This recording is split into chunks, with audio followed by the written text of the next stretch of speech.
Hey guys, we've got this 2015 Lexus RX 350 in for an install today. So it's come in for a complete head unit replacement to the aftermarket Android Kayhan system. So this car does have the factory reverse camera, which is fully compatible with the system as well.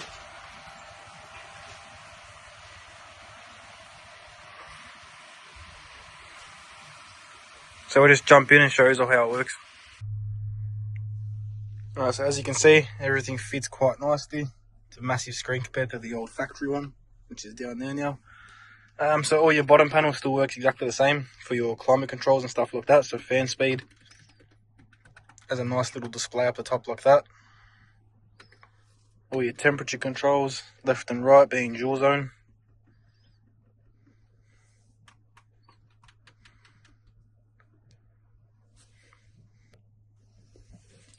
So from here, basically you got access to the old factory system by pressing My Car.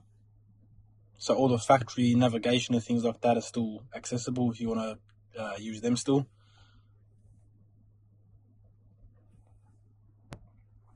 And then from the factory navigation and factory system, if you want to get back into the Kayhan, just press home. So swipe down from the top there and you've got that top bar that comes up. So inside applications, it is Android again, so Play Store. You can download all your applications straight to the unit. Obviously does come with wireless CarPlay and wireless Android Auto. So that's through Z-Link 5.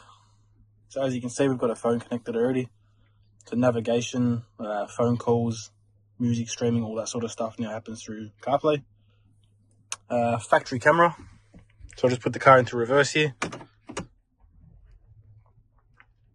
So as you can see, factory camera all still working with the factory sensors. Everything you need's there. Putting the car back into park takes you straight back into the Android system.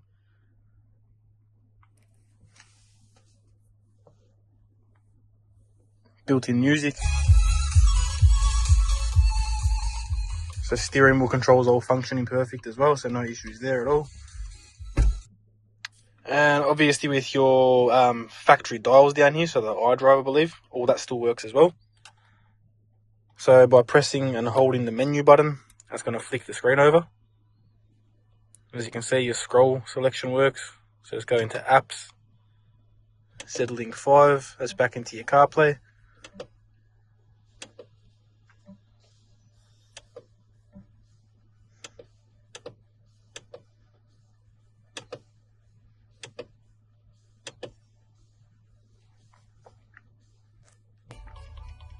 So yeah, steering wheel controls are working, factory iDrive all working nice and smooth.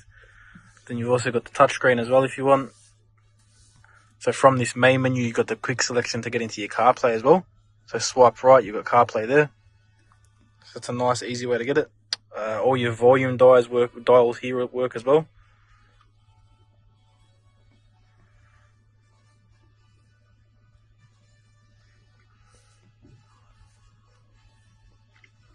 Swiping down from the top of the screen brings you your quick access for your Wi-Fi settings, mobile data if you've got a SIM card installed, hotspot and reboot.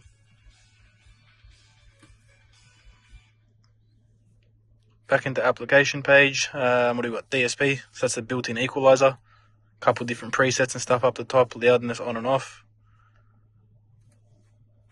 Going back home again, dashboard. So with this one, it's got a whole bunch of different themes and stuff as well that you can choose from. So as you're driving, it's going to pick up the data through the OBD and just the GPS of the cars that's happening currently. So you get speedo and revs down the bottom there.